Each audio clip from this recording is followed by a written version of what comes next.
नमस्कार, मेरा नाम पल्लवी गुलाटी है। मैं White Oak Capital mutual fund में ब्रांच मैनेजर हूँ।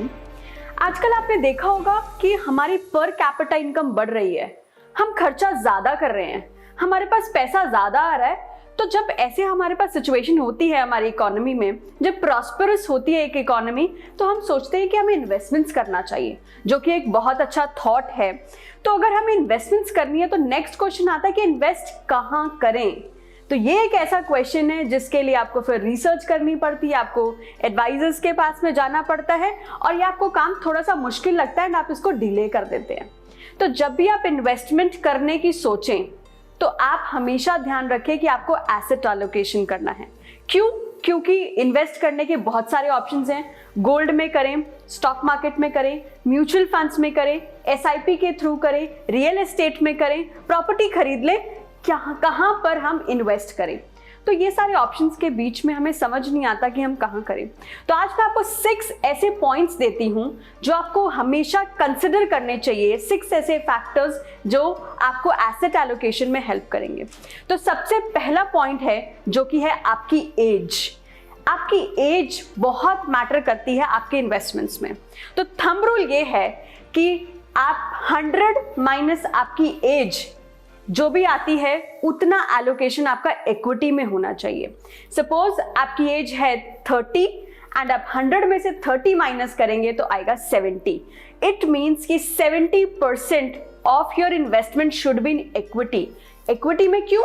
क्योंकि इक्विटी में रिस्क इन्वॉल्व होता है, वॉलेटिलिटी इन्वॉल्व होती है, क्योंकि मार्केट कभी ना तो ऐसे चलता है और ना तो ऐसे चलता है। तो मार्केट चलता है जिगजैग, वॉलेटाइल रहता है।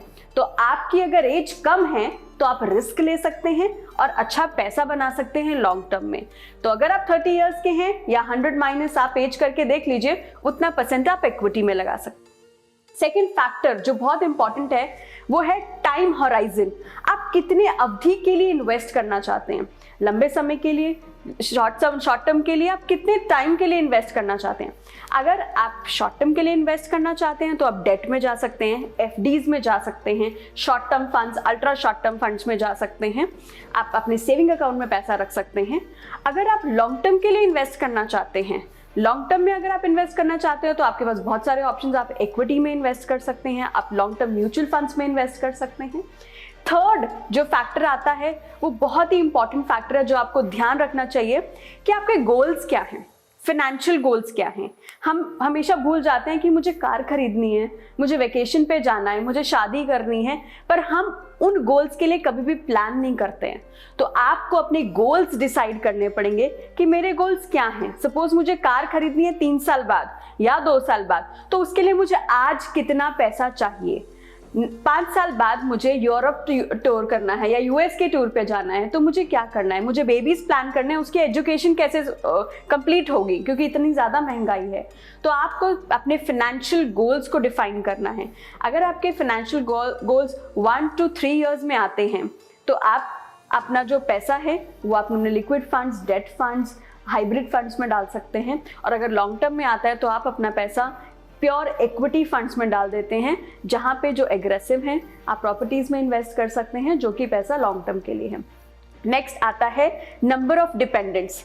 ये जो फैक्टर है सब लोग इग्नोर कर देते हैं। सब जब सोचते हैं कि इन्वेस्ट करना है तो वो ये भूल जाते हैं कि मेरी फैमिली है, मेरे डिपेंडेंट्स कितने हैं। सपोज आप एक मैरिड पर्सन हैं तो आपकी वाइफ हैं आपके साथ में, जो भी अर्निंग भी हो सकती हैं, आपके बच्चे हैं और आपके पेरेंट्स भी हैं। पेरेंट्स के मेडिकल एक्सपेंसेस भी रहते हैं, आपकी वाइफ के, आपके किड्स के, आपके 2 किड्स हैं तो आपके जो एक्सपेंसेस रहेंगे वो हाई रहेंगे। तो आप इन्वेस्टमेंट में जो आपके शॉर्ट टर्म गोल्स हैं वो ज़्यादा रहेंगे। कैसे? आपको अगर फैमिली में कोई हेल्थ इश्यूज आ गए, मेडिकल एक्सपेंसेस आ गए, बच्चों की हायर एजुकेशन की फीस है, ऐसे जो भी मिसलेनियस एक्सपेंसेस होते हैं तो वो भी आपको कंसिडर करने चाहिए इन कमिंग फ्यूचर। तो आपके ऊपर कितने ज़्यादा डिपेंडेंट्स हैं घर में, उस फैक्टर को भी आप डेफिनेटली कंसिडर कीजिए। जितने ज़्यादा आपके डिपेंडेंट होंगे उतना ज़्यादा आपको लिक्विड मनी चाहिए होगा, उतने आपके गोल्स शॉर्ट टर्म होंगे। तो आप अकॉर्डिंगली एनालाइज करके इन्वेस्ट कीजिएगा। नेक्स्ट आता है रिस्क प्रोफाइल। ये जो ऐसा फैक्टर है ना ये हम जब मार्केट ऊपर जाता है या फिर हमारे पास ज़्यादा पैसा होता है तो हम भटक जाते हैं अपनी रिस्क प्रोफाइल से। तो आपको एनालाइज करना चाहिए कि आपकी खुद की रिस्क टेकिंग कैपेसिटी कितनी है। 3 तरह की रिस्क टेकिंग कैपेसिटीज होती हैं। एक ऐसे इन्वेस्टर होते हैं जो बहुत ही कंजर्वेटिव हैं। सपोज आज 10 लाख डाला, 10 लाख का 11 लाख हुआ, 9 लाख हुआ, 12 लाख हुआ, 8 लाख हुआ, आप डेली ट्रैक कर रहे हैं, आप उस वॉलेटिलिटी को बियर नहीं कर पाएंगे। तो आप एक कंजर्वेटिव अगर इन्वेस्टर हैं तो आपको अपना सिर्फ और सिर्फ 20 टू मैक्सिमम 25% पैसा इक्विटी में रखना चाहिए। अगर आप मॉडरेट इन्वेस्टर हैं, मॉडरेट इन्वेस्टर मतलब आप ज्यादा रिस्क नहीं लेना चाहते पर आप पैसा भी बनाना चाहते हैं रिस्क लेके, तो आप 50% पैसा इक्विटी में रखिए और 50% पैसा डेट में रखिए। तो अगर आप मॉडरेट इन्वेस्टर हैं, परंतु अगर आप एक एग्रेसिव इन्वेस्टर हैं जो आप चाहते हैं कि मुझे अपना पैसा बनाना है, ऊपर के जो भी मैंने पॉइंट्स बताए हैं उनको कंसिडर करके, तो आप अपना 70 to 80% पैसा अपना इक्विटी में रख सकते हैं। क्यों इक्विटी? रिस्क इन्वॉल्व है, वॉलेटिलिटी है, पर लॉन्ग टर्म में अच्छा पैसा बनता है compare to other asset classes. Last and 6th point जो बहुत इंपॉर्टेंट है, वो हम भूल जाते हैं कई बार कंसिडर करना, वो है इनकम स्टेबिलिटी। क्या आपकी इनकम स्टेबल है? आज आप जॉब कर रहे हैं, कल आपके पास जॉब होगी कि नहीं होगी?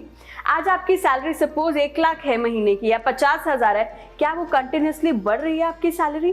अगर आपकी सैलरी, आपकी इनकम स्टेबल है तो आपको इक्विटी इन्वेस्टमेंट में जाना चाहिए, SIPs के थ्रू, अदर ऑप्शंस भी हैं।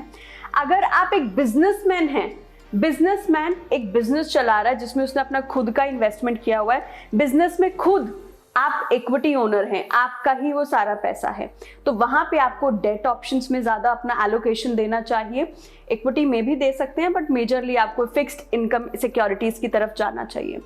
तो कोई भी ऐसा पर्सन जो ये सोचता है कि इन्वेस्ट कहाँ करें, तो पहले आपको देखना पड़ेगा कि आपको कौन कौन से एसेट क्लासेस में इन्वेस्ट करना चाहिए। एसेट क्लासेस में इन्वेस्ट करने से पहले आपको 6 ऐसे फैक्टर्स हैं जो आपको कंसिडर करने चाहिए। सबसे पहला है आपकी एज कितनी है, सेकंड कितना टाइम होराइजन के लिए आप इन्वेस्ट करना चाह रहे हैं, तीसरा नंबर ऑफ डिपेंडेंट्स कितने हैं, चौथा आपकी रिस्क टेकिंग कैपेसिटी कितनी है, पांचवा आपकी इनकम कितनी है, आपकी इनकम स्टेबल है कि नहीं है, छठवां आपके फाइनेंशियल गोल्स क्या क्या हैं।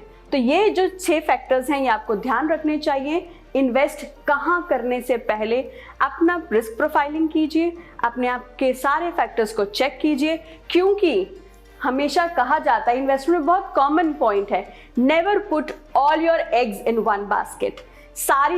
पूरा निवेश आपको एक ही जगह पे नहीं करना चाहिए, आपको अलग अलग एसेट क्लासेस में करना चाहिए। डेट, इक्विटी, FDs में करें, फिक्स्ड इनकम सिक्योरिटीज में करें, प्रॉपर्टी में करें, गोल्ड में करें, आप कहीं भी इन्वेस्टमेंट करें, आप प्रॉपर्टी खरीदें, बट उससे पहले आप ये 6 फैक्टर्स को कंसिडर कीजिए। एंड हमेशा आपकी हैप्पी इन्वेस्टिंग जर्नी के लिए मेरी शुभकामनाएं। Thank you. जय हिंद, जय भारत।